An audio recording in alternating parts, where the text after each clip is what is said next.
paranormal that cannot be explained by scientific methods. Told of a creature that was 6.5 to 7 feet tall. The CIA ran secret mind control experiments. It's a tale of a creature that's been seen by many, but believed by few. And experts say there have been reported sightings of paranormal activity. And there was this creature that ran down this hill. They say something was flying over their house. They have no idea what it was. How the world's most powerful individuals are actually shape-shifting reptilians. My scariest ghost hunting experience.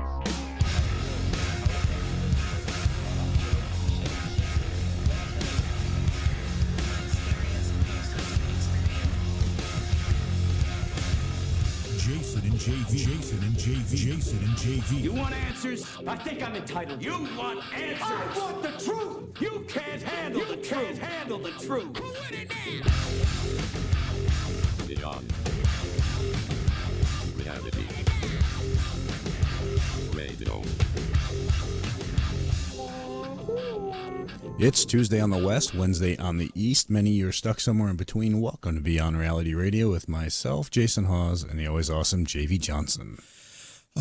Okay, deep breath. Everything's going to be fine. So another hurricane? Another hurricane. All right, so for everybody out there who's in the path of this hurricane, please be careful. It's a Category 3 right now with about 125 mile an hour winds. It's on the verge of becoming a Cat 4. That means 130 miles an hour or higher. And it's going to make landfall near Tallahassee. And you know the real kicker on this thing, Jim? It's October, right? So it's the month of Halloween, and this darn thing is named Michael. Do you think there was some meteor, I don't know, the National Hurricane Center or whatever it is that names these storms, do you think there was a little laughter and tongue-in-cheekness going on when they made these names up? I can't be the only one picking this up, so I'm sure somebody else got it. But, yeah, then you sit there and you wonder, how much did the Motion Picture Association pay for that one? Yeah, exactly. And the next one will be Jason, and then we got Freddie coming along the way. Except that doesn't go in order, so I don't know how that works, but it's got to go in alphabetical order. So welcome to Beyond Reality Radio, everybody, and we got a great show tonight. We are going to be talking about dreams, and we're going to be talking with Lainey Delphin, a dream analyst. And, so it should be interesting. If you haven't yet, make sure you head over to facebook.com/Beyond Reality Radio. Like the Facebook page for us. Then head to BeyondRealityRadio.com. You can find all the stations we are on across the country. The list is constantly being updated. You can also download the smart app devices, which you can download with your phones or your tablets, which allow you to listen live, catch past shows, join the online chat, and more. Or any night we're live, just feel free to click the Listen Live button or the Listen and Chat button, and you can listen right there from the website at BeyondRealityRadio.com. If you download the show from iTunes or anywhere else, just do us a favor and rate it for us, because it helps push it forward and makes it easier for people to find. And I did get a lot of emails, Jim, because we changed servers for our radio show, of course, because we upload them after. And a bunch of people weren't getting it updated. That's all resolved now, so no problem, everybody. Well, that's good. And I was actually wondering, because in this process, I actually went back and looked at the shows I had uploaded, and there was a checkbox, something about a playlist that I don't think I was checking, that I noticed in our notes when we were being guided by these tech people that it was supposed to be checked. So I'm wondering if that may have been part of the problem. So I'll take part of the blame there. I don't know. It's probably all your fault. You know what? I'll take the blame. I'm good with that. No, I'm just kidding. But honestly, it's one of those things where the show gets downloaded so much that we had to update the server systems, and we're happy that we had to update it. Trust me, we love that the show is being downloaded that much. But yeah, you'll learn. What can you do? Yeah. And speaking of downloads, you may want to get ready to download these programs that are coming up later in the week. We've got two guests with us tomorrow night. Peter Robbins will be in the first part of the show talking about his research and his knowledge on UFOs. And then Matthew Serba, who is a professor, will be talking about the Carbondale UFO incident, which is a very, very famous UFO incident. He'll actually talk about interviews he conducted with people who saw the incident and their firsthand testimonies. So that'll be a really interesting UFO discussion tomorrow night. And Thursday, we got Dr. Raymond Keller, who will be discussing Vast Venus Conspiracy. And we're going to get into all different things when it comes down to that. And I don't even know half the words that are on there, Jim. Sorry. Don't try. I mean, it's like I'm looking at this. I'm like Venusians among us. Yeah, Venusians among us. I don't know. I don't know anything about this conspiracy, so this will be new information for me. I love shows like that because we know nothing about it going in, and we learn a lot of information coming out. So, all right. So, anyways, why don't we do this? Why don't we take a quick break? Let's get Lainey Delfin on and start covering dreams. Everybody, the phone number is 844-687-7669. Again, toll free at 844-687-7669. You're listening to Jason and JV, Beyond Reality Radio. We'll be back after this. Hey, horror and paranormal fans, Scaricon is right around the corner. Scaricon is full of celebrities, parties, vendors, panel discussions, film screenings, and so much more. Scaricon is the perfect way to celebrate the spookiest time of year, although Scaricon itself is not spooky. Scaricon will be held at the Turning Stone Resort and Casino, October 26th through the 28th in Verona, New York. Get more information. Go to Scaricon.com. That's Scaricon.com. Welcome back to the program. It's Beyond Reality Radio with Jason and JV. We're happy you're along with us. Tonight we're going to be talking about dreams. Now, we all do it. We know our dogs do it because I see like my dog like running like she's chasing rabbits, and we know she's dreaming about something like that. What are these things about? Why do we do it? When we do it, is there a meaning that we either are understanding or we're not catching? Are there many meanings to any individual dream? I mean, these are all really, really fascinating questions. And I think the more we understand them, the more I think we can help our personal, emotional, and mental health. I mean, I think these are all very, very healing things. Well, and I agree with you. And yeah, like you said earlier, you do it. And of course you do. I mean, we all know that you do it because we spoke about your dreams numerous times on this show. So I'm looking forward to this. I think this should be an enlightening night. Let's just be clear. Those are high school dreams, and it was a far different world. But tonight we're going to be talking with Lainey Delfin, who is a dream interpreter. She's got a couple books, Have a Great Dream and Have a Great Dream 2. Her website is the same thing, haveagreatdream.com. And Lainey, welcome to Beyond Reality Radio. It's really terrific to have you on with us tonight. Thank you so much for having me on. No, thanks for coming on. So how long have you been interpreting dreams? Well, I'm a person who has great dream recall, and I've had that kind of recall since I'm a little girl. And so, of course, I've always been fascinated with dreams because of that. And when I was 21, I had a major crisis in my life, and I found that dream analysis absolutely miraculously helped me make lifetime decisions. And that was the first place I found out that the dream is actually the conversation that you are having with yourself concerning a very specific current issue that you are attempting to problem solve. And I'm talking about this week because first, I'm a first things first kind of girl, so I'm going to take you to the first level first. And the solution to something that's bugging you this week appears in your unconscious, of course, before it gets to your conscious. And what I do is I teach people the language of metaphor because it can give you an incredible opportunity to escape your repetitive and tired responses to people and situations that most likely stem from childhood, because everything stems from childhood.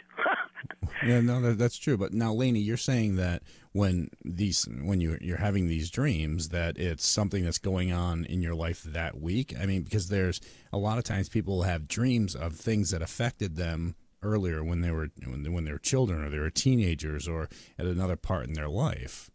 Correct? Right. And so what happens is your unconscious mind is this vast, incredible database that is holding every single memory and association that you have ever had since you're born.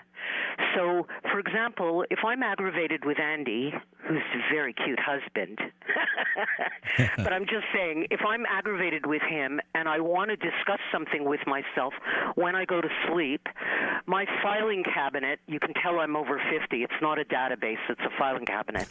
It opens up, and every single boyfriend that I've ever had is all in the same file as Andy is. And I might choose a boyfriend from, 45 years ago who made me feel precisely the same way that Andy made me feel today. So we're so sophisticated. May I give you a dream? Because it's going to say it all. When I tell you a dream, it's going to say it all. Yeah, please do. Okay, so here's one of my favorite dreams, which appears in my second book. It's called The Picnic Dream. And this woman dreams that she's at a picnic, and there's a couple of ants crawling around, and I'm going to teach you 6 different points of entry that you can use to uncover why you had that dream last night. So she says that there's a couple of ants. They're not really spoiling the picnic. But suddenly, those ants turn into a horde of ants, and she wakes up as she's pushing all of them off her hands. And so, using a symbol's point of entry, I asked her, what comes to your mind? What is a picnic? Like, imagine that I'm a little girl. I have no idea what a picnic is. She said to me, it's when you eat outside of the house on a blanket, and hopefully it's sunny and it's very pleasant.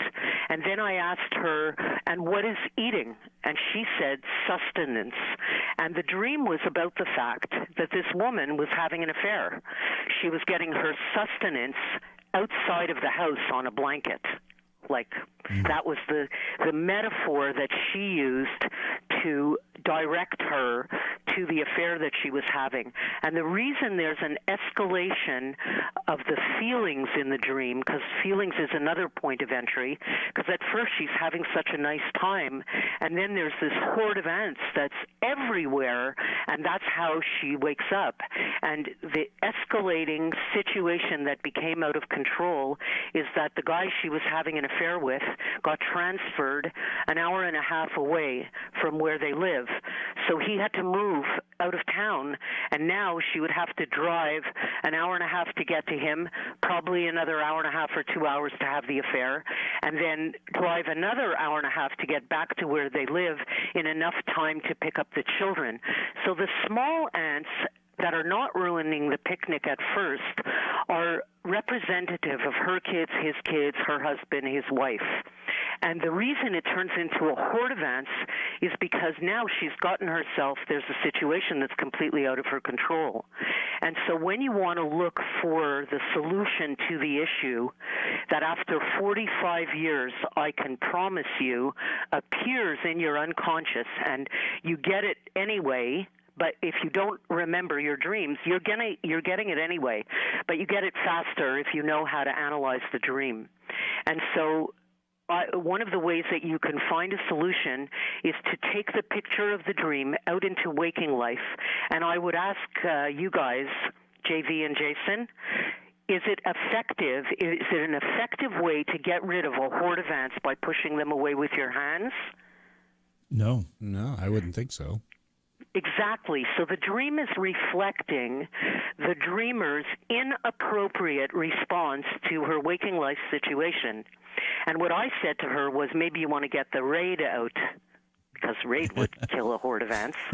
And so I'm using metaphor to help the dreamer problem solve. I'm not going to tell her what she's getting the raid out for, because that's not my thing.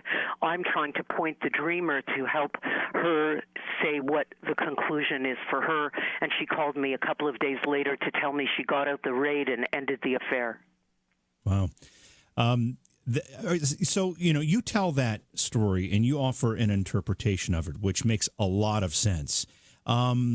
Is it possible that, we could be looking at things like that in these dreams and coming up with multiple interpretations?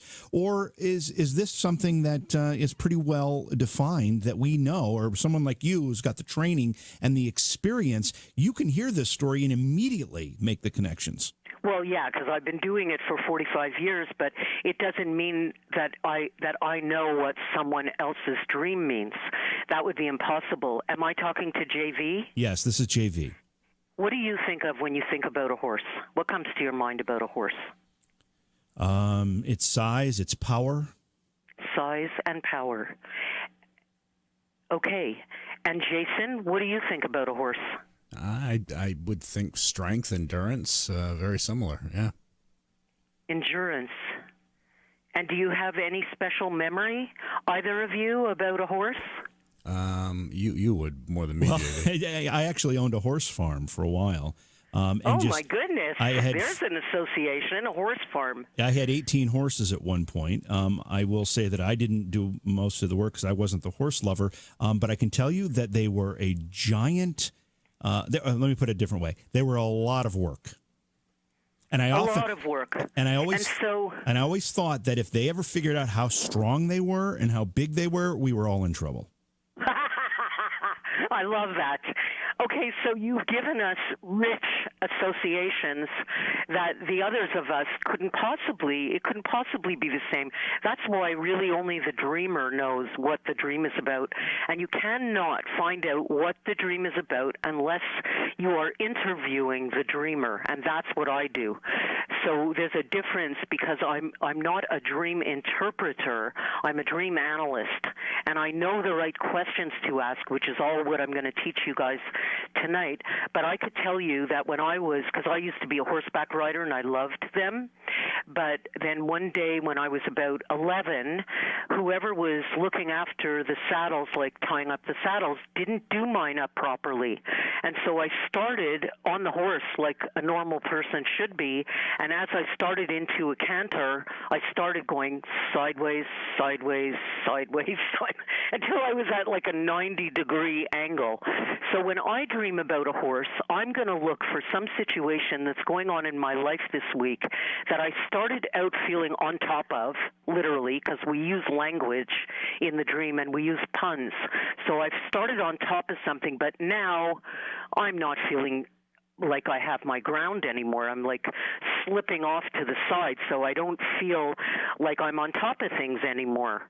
And Jason, if you dream about a horse, it's a discussion about some kind of work, like a lot of work that you might have to do, or maybe you're describing some kind of situation where there's a lot of work to be done, but JV's doing most of it. Well, there you I'm go. only saying that because you said that somebody else was doing the work. You weren't doing the work. That was JV saying that, but and we'll get into that. I said strength and endurance, but we'll actually touch back on that. We got to take a break, but a lot more to come. You listen to Jason and JV, and our guest is Lainey Delphin. We're talking about dreams and her book, Have a Great Dream Book. You're listening to Jason JV, Beyond Reality Radio. We'll be back after this. Welcome back to the show. It's Beyond Reality Radio. Jason and JV. Our phone number is 844-687-7669. We'll take your calls later in the program. Tonight we're talking with Lainey Delphin about dreams. She's a dream analyst, and her website is haveagreatdream.com. She's got a couple of books out, Have a Great Dream 1 and 2, and they're both available if you go to her website or on Amazon. And Lainey, I need to have you clarify again the difference between a dream analyst and a dream interpreter, because they're very different things, aren't they? They're very different things, because a dream interpreter, you tell them your dream and they tell you what your dream means. And I don't do that. A dream analyst hears your dream and knows the right questions to ask, and you end up telling me what the dream is about, not the other way around. And what I do to respect the different databases that people have, because our memories and associations are as unique as a fingerprint. You can't possibly look it up in one of those dream dictionaries, which explains why I wrote the two books.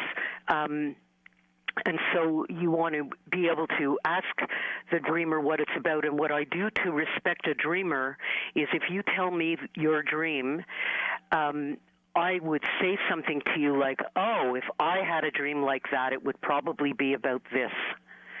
And as soon as you do that, you're stepping away from the dreamer, and they get the opportunity to say, oh, man, I connect to what you're saying, or no, that doesn't fit for me. And that's how I help people along, using those 6 points of entry, which are the feelings, the action. Like a good example of the action was the picnic dream, where the action in the dream is inappropriate. She's trying to push them away with her hands. Symbols and metaphors we just did with horses. Play on words and puns are, oh my God, my favorite. Like the woman who said, there were snakes all over the floor. I couldn't put my foot down.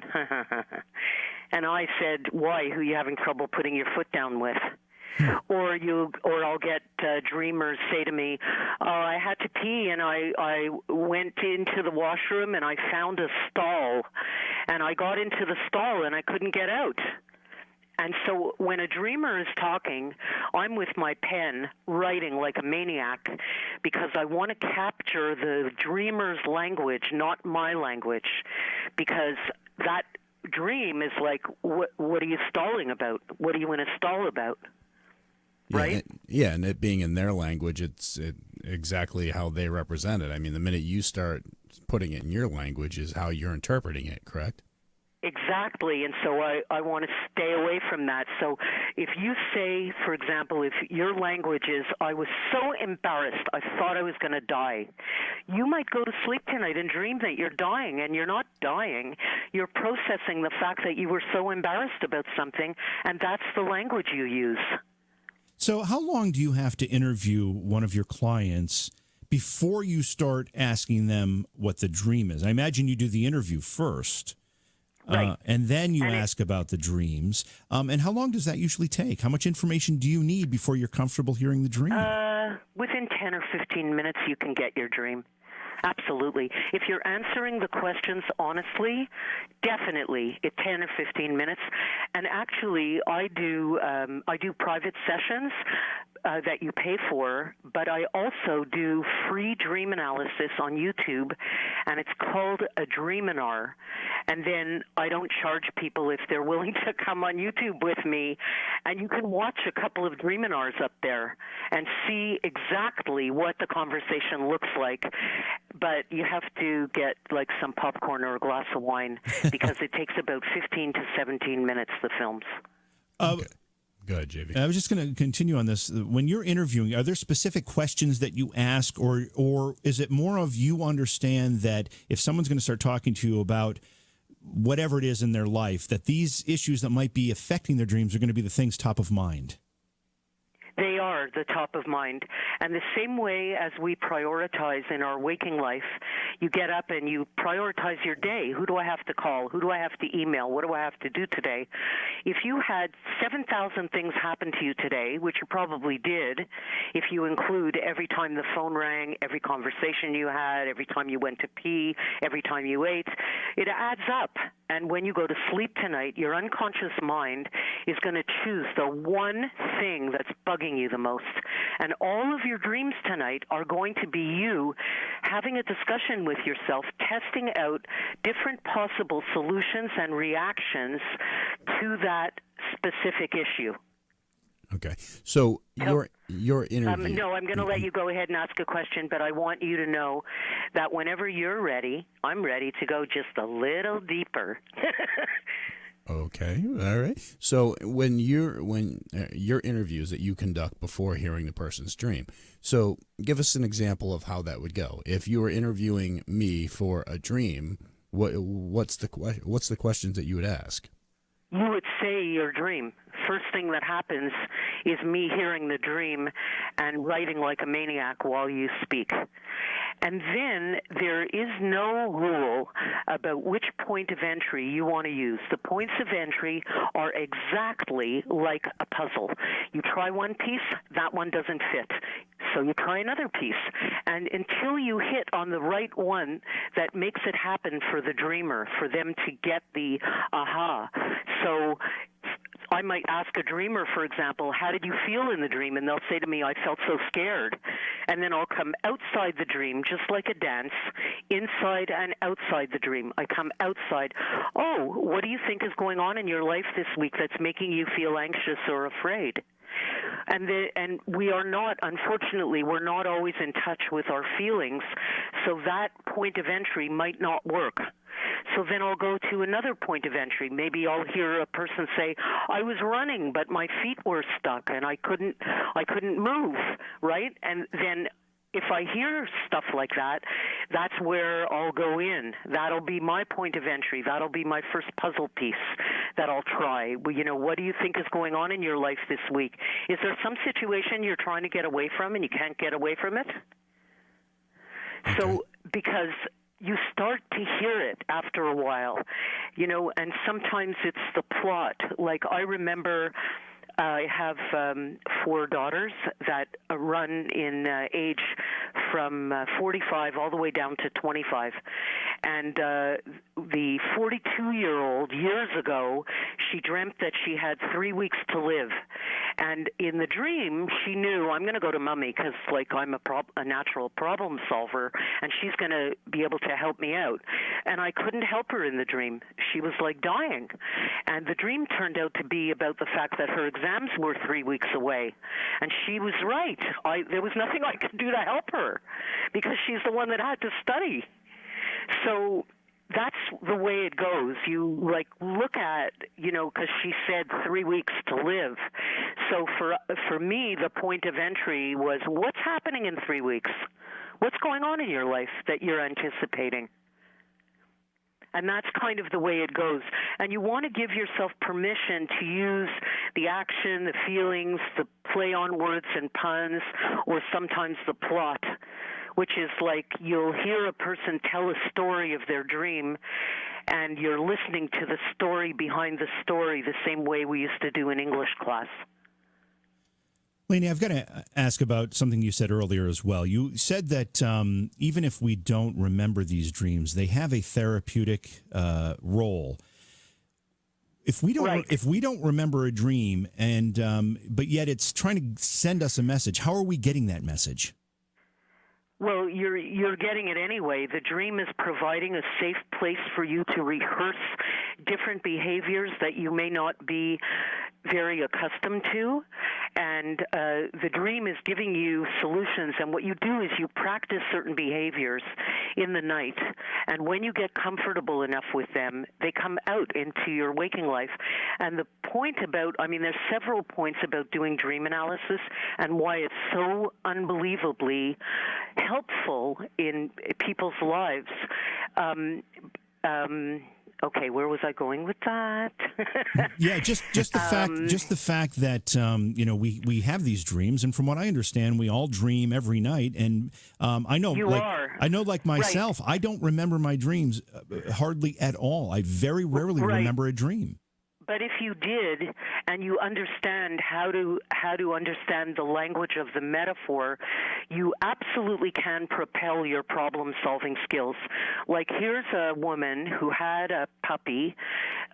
She was so excited about this puppy that she bought, and it's sitting on the table in front of her in the dream. She's got it up on the table, and all of a sudden the puppy poos all over the place, all over her, all over the table. And so the dream was, my questions were, what started off so happy in your life? What were you so excited that you got recently?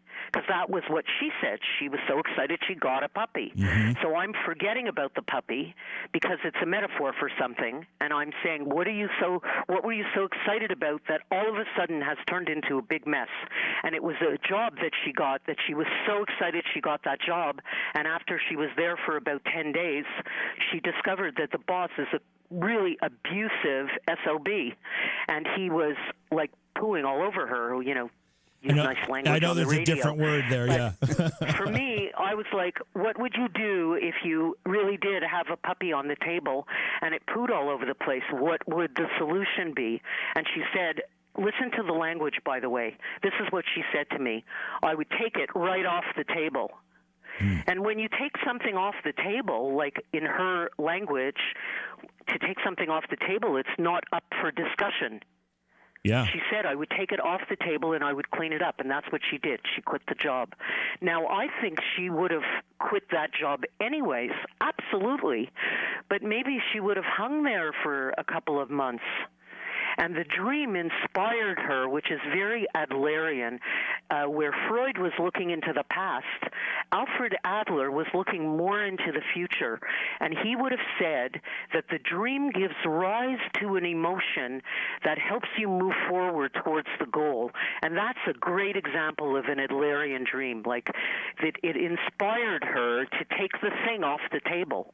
Yeah, taking things off the table. I think we're probably all have had those dreams at times. All right, let's take a break, and when we come back, we're going to continue our conversation with Lainey about dreams, and we will be taking your phone calls a little bit later at 844-687-7669. Yeah, our guest is Lainey Delphin, dream analyst, and we're talking about her book, Have a Great Dream. You're listening to Jason and JV, Beyond Reality Radio. We'll be back after this. We're talking about dreams tonight on Beyond Reality Radio. Jason and JV here. Our guest is Lainey Delphin. She's a dream analyst. Her website is haveagreatdream.com. She's got a couple of books, Have a Great Dream and Have a Great Dream 2. And Lainey, you're going to take calls in the next hour, right? You're going to help some people out if they've got some questions about some things they may have been dreaming? Definitely. I love that. Okay, so the number is 844-687-7669. We'll open up the phone lines as we head into the top of the hour break. So, Lainey, I asked the question, but I'm not sure I completely understand the answer. I asked how long you've been doing this, and I know you've been doing it for a while, but at what point did you look to dreams as something that you wanted to spend your time researching, analyzing, investigating, all that? I started at around 21. What? So it's been about 45 years, and I studied Freud, Jung, Adler, and Pearls. I'm using 4 main fathers of psychology, and from their teachings, I developed these points of entry that I discuss. And of course, I opened up the Dream Interpretation Center in 1997, and I teach the counseling students at Concordia University here in Montreal, and I speak like all over the place, and do lots of radio and that stuff. And the first book I wrote was published in 2002, and then I came out with these 2 books just very recently. And I was actually gonna say that it seems more like what you're doing is very like a dream psychologist or a dream detective instead of where the other ones are more dream. Go ahead. Exactly, that's exactly. You've got it. You've got it dead on. And I'm a member of the Association for the Study of Dreams, which is an international organization that gathers dream workers, doctors, and a lot of artists and archaeologists, surprisingly, who also come to the conference every year. Well, and we've had numerous dream interpreters and so forth on this show, but usually it's just you tell them your dream and they give you their interpretation of what it means. And a lot of times you're sitting there. May I give you just a backdrop so you understand a little deeper about why I do what I do? Yeah, absolutely. Well, when we come into the world, we come in whole. We have a plethora of potential, I call it. We could be selfish, giving, shy, assertive. You can be a hero, a chicken. Maybe you were the comedian in the family. Maybe you're more serious. And so the people that bring us up teach us that it's more cool to be one way than another. And the result of that is that we end up being, I like to call it, over-exercised in some aspects of our personality and under-exercised in others. So, for example, if you're brought up in a home with siblings, you probably got the message that it's not okay to be selfish, because you hear sentences like, Go share your toys with your brother. Go look after your sister. And your whole existence is about sharing your parents' attention anyways, so you are exercised in that part of yourself about giving. And conversely, if you're brought up in a home as an only child, you get more comfortable in that role. You don't have to share your toys or your parents or Yeah, it's all or about anything. you. And so I'll just give you another one-picture dream of a guy whose name is Stephen, and he dreams that he's climbing up a ladder. And all the way up this ladder is getting higher and higher, and there's papers everywhere. The higher he goes up the ladder, the more the papers are piling up. And up at the top of the ladder is this guy who he says was his college roommate, who he hasn't even seen in 20 years. And so I asked him, what are the first things that come to your mind about him? And the first thing he said was, he's a selfish, take care of me first kind of guy. And the dream was about the fact that Stephen has a pile of work on his desk, and he wants to do the work and catch up. And he uses the ladder, like climbing the corporate ladder. And his friends had asked him to go to a movie. The day that he had that dream, his friends had asked him to go to a movie, and he is over-exercised in giving, which often turns out to be a kind of person, and all of us know them, and I'm one of them, who has difficulty saying no. People that grow up in a home with siblings are more naturally say yes when they're asked to do something, and that was an over-exercised part of Stephen. And he didn't tell his friends that he doesn't want to go to the movie, but because of this selfish character that he associates with was encouraging him up the ladder in the dream, and once it was analyzed and he understood, he needs to access that potential that he has in this specific situation. So he's not going to turn into a big, selfish, take care of me first kind of... Okay, I'm sorry to cut you off. We have to jump to a break. It's Beyond Reality Radio, Jason and JV. It's Tuesday on the West, Wednesday on the East. Many of you are stuck somewhere in between. Welcome to Beyond Reality Radio with myself, Jason Hawes, and the always awesome JV Johnson. We have a great program going on tonight, talking about dreams with Lainey Delfin, and our phone lines are open at 844-687-7669. She will discuss dreams that you've been having, questions you have about dreams. She is not a dream interpreter. She's a dream analyst, and we're going to bring her back into the program in just a moment. Tomorrow night, we've got two guests for you. In the first hour, Peter Robbins, who is an investigative writer and an author, will be discussing his research and knowledge on UFOs. And we'll continue the UFO theme in the second hour with Matthew Serba, who's a professor. He'll be talking about the Carbondale UFO incident. Then Thursday night... we're going to be talking with Dr. Raymond Keller. We'll be discussing the vast Venus conspiracy, which Jimmy and I know nothing about, so we're going to have a nice little lesson that night. Yeah, so we make sure you tune in and check the show out. Yeah, we definitely are going to have a lesson on something that we don't know much about. All right, so one thing I wanted to bring up is there's been a lot of talk, and this is something that's been on my radar for a while. Amazon.com, which has revolutionized how we buy things. It's not only convenient, it offers great pricing, it offers just unparalleled convenience in shopping, but it's also decimated much of the retail community. In fact, there's another report that Sears, which used to be, Sears and Roebuck was the stalwart of retail, and it was I believe it may have even have been a Dow Jones component at one point, its stock, and they've been closing stores steadily for decades. They've just announced that they're getting ready to file for bankruptcy, which means they will basically be gone. This isn't the type of bankruptcy that, at least that I can tell, that you go in, you reorganize, and you come out and you continue Sears? to operate. Yeah, Sears. What am I going to do with all my Craftsman tools? Well, my guess is Craftsman is probably their strongest brand, and it'll probably be either picked up by somebody else or they'll just sell them online or something like that.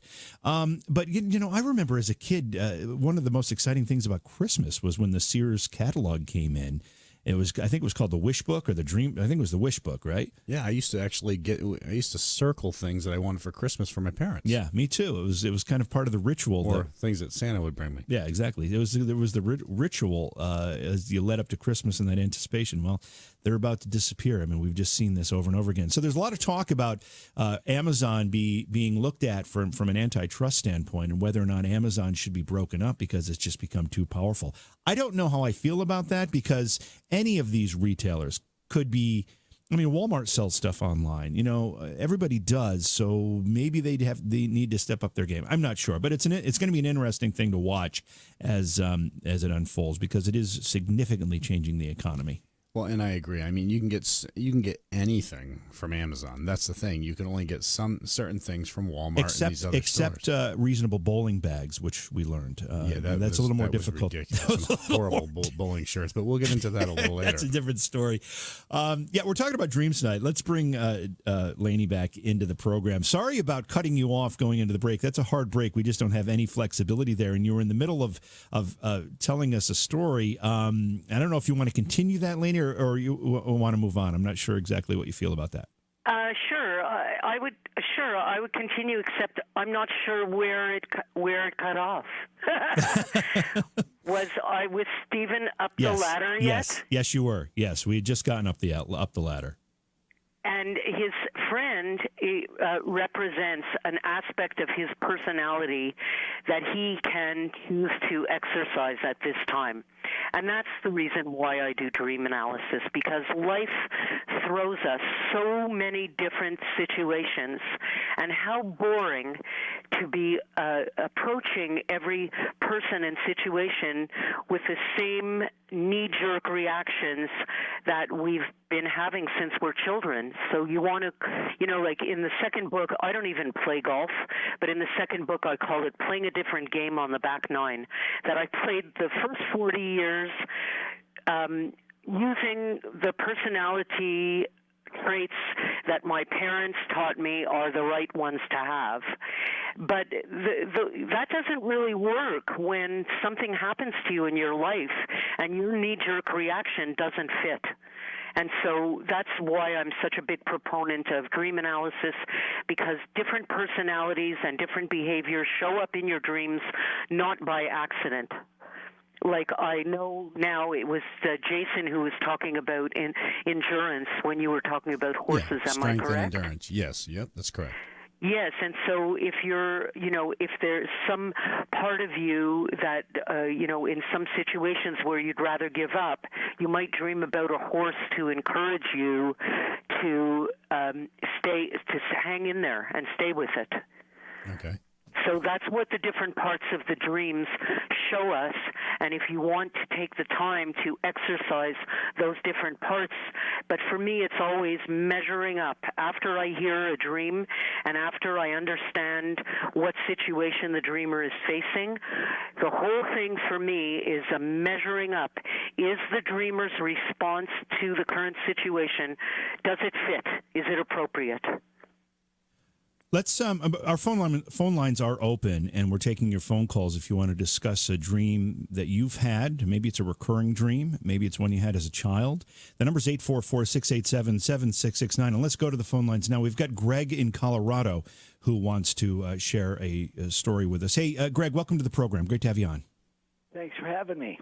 Hey, welcome to the show, Greg. Yes, I was wondering, I've been writing down some dreams lately, and I'm just going to read one off, one of my, I guess, longer ones. Kathy Grilla walked to a bar. I tell someone to come and protect himself inside the bar. Brownwood hallway, asking for a key to unlock a room, to hide and walk to Kathy. Grilla, hand under the door. His hand, for ask her for key, show her my growing, member around blue light, clothing. I can't say this on the air, I don't think. Yeah, no, please be careful. We'll have to tone you out. Well, I guess what I'm picking up from the dream so far, which is a little bit hard to understand, but I could ask you, how do you feel in the dream? I trying to remember it. I just wrote them down. Let's see. I can't remember the dream specifically and enter it, as you say. I just didn't have one recently that I can bring up. It's been several weeks. Let me ask you a question, Greg. The way you recorded this, it seems like you kind of jotted down fragments of thoughts. Was that intentional? Is that the way the dream came to you? Or were you, kind of half asleep when you were writing it? How did you get to describe it that way? I was told to wake up in the morning and remember my dreams and write them down immediately. Okay. And that's what I did. Is this? That's the truth. I'm sorry. Go ahead, Lenny. So I guess the thing that comes out at me is two things come out at me. One is that you seem to be looking for a key or asking for a key. Is that right? It seems like that's what's going on in the dream. Yes, I would think so. I'm always searching, and I just write them down word for word, and they kind of come out goofy like right, this. And so the good question to ask you is, what do you think is going on in the last few weeks? Is there something that you're searching for? And you know what was also poignant was that did you say that a gorilla put his hand under the door and there was something about him with the key as well? Yes. Yeah, I'm trying to think even where this dream came at, and I wished I could remember it more personally. Right, and is there some kind of something that you are searching for recently in your life? Yes, I have to go to court, and the lawyer keeps messing up, and then the policeman wrote down the wrong time, and I don't know. It's just been bothering for like a couple months now. And it won't go away. Right. Okay. Okay. So, why don't you tell me just two things about a gorilla? What comes to your mind about a gorilla?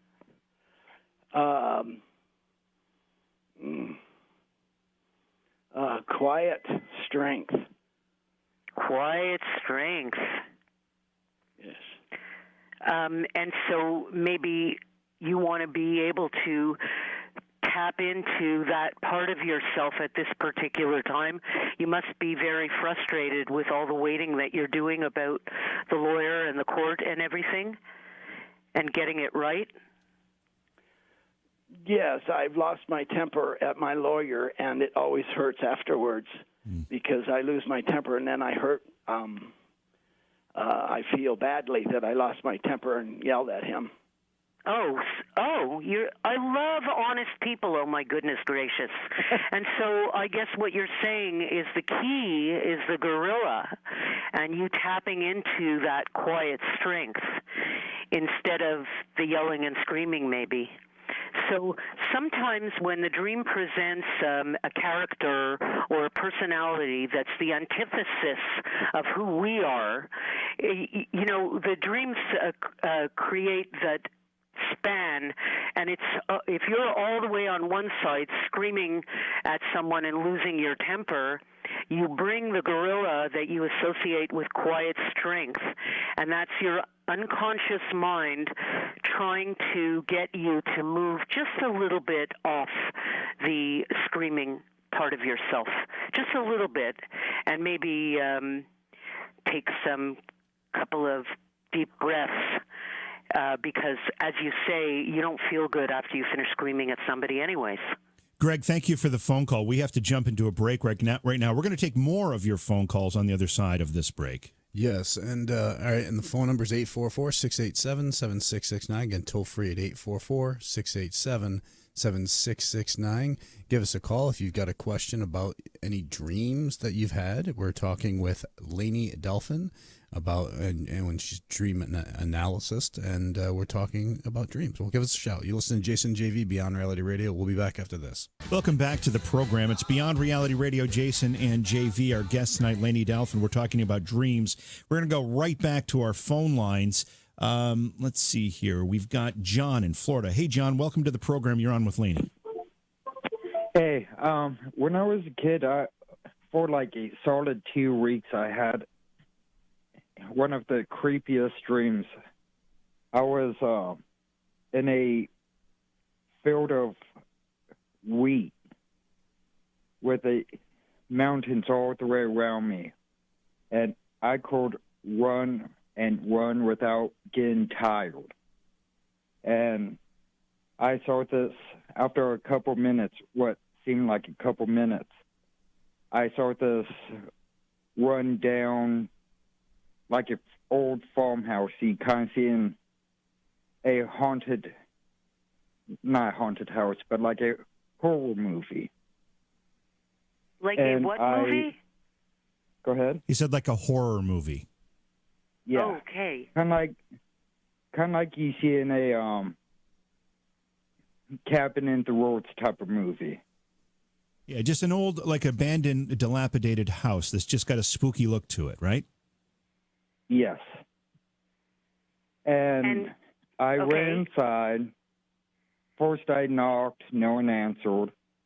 And I went inside.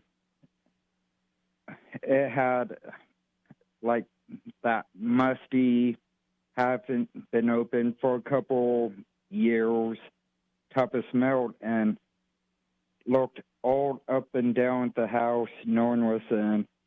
And I saw this picture of an old woman wearing like 1920s, 1930s type of clothes. And the face in the picture just moved, like towards me. And I dropped the picture, and a bunch of money, like 20s and 50s, came out of the back of the picture, and I picked it all up and tried to run out, but I couldn't. And I found some matches on the mantelpiece, and I grabbed them for some reason, and I tried to break out of the house. Every single door, window was shut, locked. And I tried to... Go ahead. And so I guess you couldn't get out. Yeah. And you said that you had dreams like that when they're childhood dreams, correct? Yes. Well, and the thing is, I mean, if you just listen to the plot, the story behind the story, what I think I hear you saying, if I would have a dream like that, it reminds me of what it felt like to be home, even though my parents were nice and everything. If they were angry with me or something, I could not get out. Because when you're 6 or 7 or 8 or 9, you can't get out. You can't, like, turn around and look at your parents and say, listen, I don't like what's going on here. And anyway, it's scaring me, and I'm gonna leave. I'm going for a walk around the block or something. You can't say all those things to your parents when we're growing up, because when we're little, we are stuck. It's true. And so that's a very normal dream, because, feelings have to go somewhere, because we are self-regulating organisms. So yeah, we don't have much of a choice when it comes to that. John, thank you for the phone call. We're going to get to the rest of your calls on the other side of this break with Lainey Delfin. All right, you listen to Jason JV, Beyond Reality Radio. We'll be back after this. Welcome back to the show. It's Beyond Reality Radio with Jason and JV. We're talking with Lainey Delfin tonight. She's a dream analyst. Visit the website, haveagreatdream.com. Also, check out her books, Have a Great Dream 1 and 2. Lainey, if folks do visit the website, you have more than just the books there and just information about you. You've got a lot of stuff going on there. Why don't you let people know what they can see if they stop by haveagreatdream.com? Well, besides buying the books or booking a private appointment, I also have a free dream course that you can sign up for, where you'll get 5 videos and 5 articles over 5 days. And so and once you do that, you'll know how to do it. And I also offer free Dreaminars, where you can go online on YouTube with me, and I do it through a Google platform, so you need a Gmail email address, and I help you analyze your dream right there live.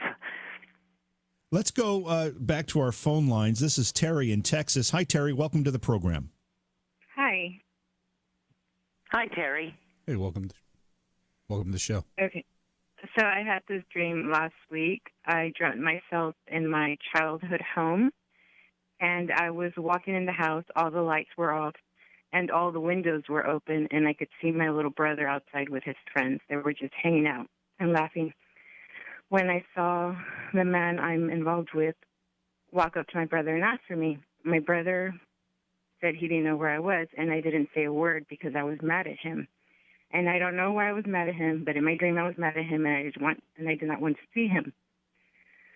So he leaves, but comes back right away and says that he needs to warn me about some bad men that are coming. So he comes into the house, and my brother comes along with him, and he goes, "It's too late, they're already here." And he grabs me and sits me down, and he hugs me, and he tells me, "Everything will be okay. Just look at me, focus on me, and we will be okay." And the bad men enter, and they're going to kill us. And the man I'm with keeps telling me, "Just look at me, look at my face, hear my voice." And he starts to sing a Christmas song. And in that moment, I'm feeling calm, and I know that we die. And I feel that I'm dying, but it's like I'm going through water, and I take a last breath, and right when I'm going to come up at the other end, I wake up. Okay. And so one of the things that struck me was, because you're saying you're not mad at this fellow he's your boyfriend, is that it? Yes. But I'm not mad at him right now, but in my dream I was mad at him. Right, and it's not necessarily, it could be about him, but not necessarily. So you more want to look at, I would want to ask you, do you think are you anticipating that you'd be in trouble with somebody? Like, you know the expression, I'm going to get killed, or he's going to kill me, or, you know, like when you do something that you're not supposed to do and you feel like someone's going to kill you, but I don't mean in a literal way. I mean just in a language way. Do you think you've done something that you feel some anxiety about in the last couple of days? Something that you might be in some trouble about? No, but I had a friend do something to me that kind of made me upset at that friend and feel like that friendship is over. And the friendship is over. So it's not about the boyfriend. It's about the person who upset you. And by any chance, how long do you know that person for who hurt you? Oh my goodness, about 20 years. Right, and so it's that person comes from the past, just like your childhood home in the dream does. Yes. But in the dream, the windows are open, but the lights are off. Mm-hmm. And that's kind of what you just said. You said you're so upset with that friend that it's over. So in other words, the lights are off and the windows are open because, make a new plan, Stan. You don't need to be coy, Roy. Flip out the back jack. So you have the windows open, but there's a darkness around. And I love how you say to yourself, everything is going to be okay. Everything's going to be okay. There's do you like a Christmas song? Does that calm you? I do. I love a certain specific Christmas song, and I cry every time I hear it. So. Grandma got run over by a reindeer. Would that be it? No, just kidding. Terry. That was pretty funny. Yeah, thanks. Terry, we got to let you go here. We got a couple other calls to get to. Thank you so much. I'm amazed, Lainey, at how detailed some of these memories are. Like I said, I have a very, very difficult time remembering dreams. And, it's amazing to me how a few of these callers have had so much detail from what they remember of those dreams. Yeah, and I'm like that. Would you like me to tell you how you can improve your dream recall? Absolutely. You can sit in a chair, take off your watch, and look at it really carefully. The hands, the second hand, the back of the watch, and now close your eyes and see it in your mind's eye. And then open your eyes and look in the room around you, the paintings, the pictures, the furniture. Notice everything around you, and then close your eyes and walk around the room inside your head, because when you do exercises like that, that's exactly what dream recall is like. You wake up and you want to put yourself back where you just were. And don't ever feel like you need a story with a beginning, a middle, and an end, because especially tonight, we've talked about so many one-picture dreams. You don't need a big, long story to get it. Let's go to John. I'm sorry. Sorry. That's all right. Let's go to John in New York. John's got a question. Hey, John, welcome to the program. How you doing, guys? Good. Welcome to the show, John. Not bad. I had a dream about a month and a half ago. It was like a dream that I haven't had in 30, probably 5, 6 years. Now, in the dream, it was a little bit different this time around, as in we were packing up and leaving. It would be like when I was little, cousins would be there, family be there, it'd be a cottage on a lake, lots of snow globes, not necessarily Christmas globes, but a lot of, like, antique things, and there was an outdoor, like, patio that had life-size Disney characters on it that we used to wrestle with in the dream. And then the new dream I had, we were had one day to get out of there and pack up and go, and we couldn't get everything, and X amount of things got left behind, certain snow globes, and actually all the Disney characters. So I don't know what that means. And this is a dream that you had a long time ago, and it's just come back to you? It came back to me 35, 36 years later, yes. I used to have it a lot. It used to be like a peaceful, soothing dream. It was like a happy dream. It was a soothing dream. Excellent, John. And so typically, if you're having a difficult time about something in your life, were you having a difficult time about something, do you think, about a month ago? Because this is a wonderful dream. You give yourself a dream from childhood that makes you feel soothed and good. Well, it was kind of like there's I said, it was something that's stressing you in your life, what a wonderful image to choose. Yeah, certain things got left behind. I wasn't sure if that was the trigger point or whatever. But I like that trigger point, too. I agree with you, because that makes me want to ask you, what do you think was happening in your life about a month ago where you just don't have all the pieces that you need? Something's getting left behind. Honestly, I don't think anything. I mean, well, I'm basically... You want to guess? 3 years ago, I've been sober from drugs. I got addicted to pain medicine, but that's long and over with. Everything's been good. Family-wise is great. Kids are great. Everything's good. Right. Well, of course I can't tell you what was going on in your life about a month ago, but I do know that it looks like you're choosing some kind of old memory, and you say that it makes you feel good. Except It's interesting that you say you only had one day to get out. Yeah, that was the weird part, I thought, because we had to leave things behind, it seemed. Right, and so then that's where I would go. I would ask you, what do you think that you're leaving behind? And well, there I was maybe leaving the it's Disney the stuffed drugs. animals. You said that you were a drug addict. Is that it? Yeah, I've been clean for a little over 3 years now. Amazing. Okay, well, that's good. So that's something that you left behind. But it's just there's this thing about one day to get out. That's where I'd focus on.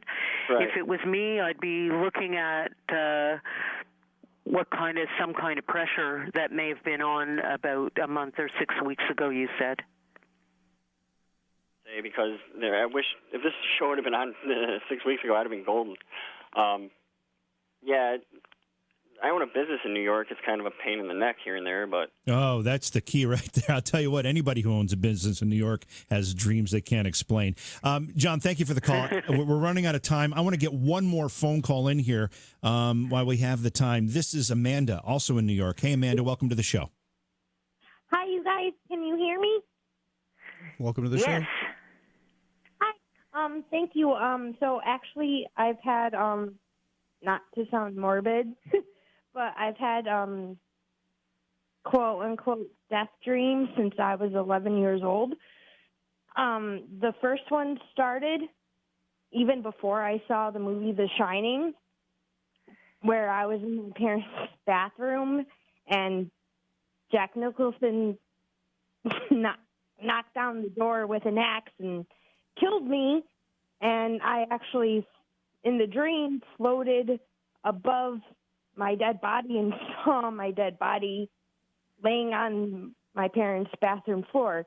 But anyway, after that, once I started to get a little bit older, I would have these recurring dreams of being in a car accident, and it was a different driver every single time. And we would be going over a bridge. Do you know the people who drive the car? Or is it somebody you know? Yeah, it was every single person. It was somebody that I knew. But I was in the passenger seat. I know it sounds like trust issues and everything. Excuse my puppy. He's kind of whining in the background. But every time I would be it would be a different driver, and I'd be in the passenger seat, and this would be a recurring dream. Right, and I would have a dream like that recurs when different situations happen in my life where I am not feeling like I'm driving the bus. I'm feeling like I don't have control over what's happening, and it feels like I often give over control to others and not to myself. And so dreams like that are, I call them a favorite expression. When you have a dream that recurs over a period of years, it's the exact same thing as a favorite expression. So if my favorite expression is, oh, darn it, then, which it isn't, but I'm on the radio, so it's, oh, darn it. I could have said, oh, darn it, 50 years ago because I missed the bus. And I could have said, oh, darn it, a half an hour ago when I didn't realize they were going to a hard break. So I'm using the expression, oh, darn it, but they're many years apart and they're completely different reasons. And this business about you seeing yourself dying, and or just to talk about the car thing where there's always somebody else driving the car, then that's what you want to look at. You want to look at, when you have the dream, you want to look at what's going on in my life this week, who's driving the car, and then you can take the time to ask yourself a few things about the person's personality who's driving the car. Amanda, thank you for the phone call. We're just out of time. Lainey, we've got about a minute here left. The books are available, and I think as you describe the books, these books will actually help people do what you've just done and kind of interpret or analyze for themselves what their dreams mean. Absolutely, step by step. That's what I teach. And they can find them on your website, Amazon, any other place you would send folks to find information about you and the books? I guess the best is just to go to haveagreatdream.com, and you'll find everything there. And it's funny because I just realized, I don't know why I didn't say this before, I'm giving a full-day workshop at the Open Center in New York City, October 28th. Come visit me. Oh, terrific. Awesome. That's awesome. Well, thank you so much for coming and hanging out with us tonight, and we definitely got to have you on again and talk some more at some point. I hope so. You guys are great. Oh, well, thank you very much, and you're pretty great yourself. All right, so we're going to take a quick break, come back, wrap things up. You listen to Jason and JV, Beyond Reality Radio. We'll be back after this. So listen, I don't want to minimize the danger, and anyone who is in an area that's been asked to evacuate because of this looming hurricane hitting the west coast of Florida needs to do that. But I also just want to say something that I'm little, I don't know what I am. I guess I'm a little bit skeptical about. The headlines of this particular storm, again, are like the storm of the century headlines. Yeah. Right? And it's in the last one, although the last storm did a lot of damage because it was so much water to the Carolinas, they were also calling it the storm of the century, yet by the time it hit landfall, it was degraded to a tropical storm. I'm hoping that happens for these folks in Florida and this storm loses intensity. But I just get the impression that the Weather Channel folks, people who broadcast weather for a living, kind of hype this stuff up a little bit and get people all scared. Well, it's funny. I don't know if you saw that video that was being all scrutinized. The guy being blown in the hurricane winds and everything else, and they were doing this whole report, and then all of a sudden these two guys walked by him with their hats on and everything else. No, I didn't see that. And they came back and tried to be like, oh, well, he was on wet grass. He had been up all night. No, I mean, he was playing it up for the camera, bottom line. But no, this is definitely a dangerous storm. At least on the other one, they had time to prepare for this thing as it was coming. This seemed to just sort of come out of nowhere. Yeah, and I think that's the scary part. But please, everybody out there, it's Category 3 right now at 125-mile-an-hour winds. It's the verge of becoming a Cat 4 with 130-mile-an-hour or higher winds. So please just play it safe and just know that objects can be replaced, people cannot. So, and our love and prayers are with you all out there, so be safe. A big thank you to our guest, Lainey Delfin, for coming and hanging out with us tonight. And make sure you check her out. Also, tomorrow night, we've got Peter Robbins, investigator, writer, and author. We'll be discussing his research and knowledge of UFOs. In the second hour, we'll be talking with Matthew Serba, professor. We'll be discussing the Carbondale UFO incident and interviewed testimony. So make sure you check that out. You listen to Jason JV, Beyond Reality Radio. I'll catch you all tomorrow. Beyond Reality Radio is hosted by Jason Hawes and JV Johnson and produced by Alexandria Johnson and Slick Eddie Edwards for Entercom Radio. Beyond Reality Radio is distributed by Westwood One Radio Networks. Stop by our Facebook page and say hello. Follow the hosts on Facebook as well. For Jason Hawes, follow at jasonhawes.taps. For JV Johnson, follow at JVJ Paranormal. If you'd like to be a guest on Beyond Reality Radio or you have a suggestion for a guest, contact Slick Eddie Edwards at slickeddieedwards@gmail.com. Be sure to visit our chat room as well at beyondrealityradio.com. Thanks for listening.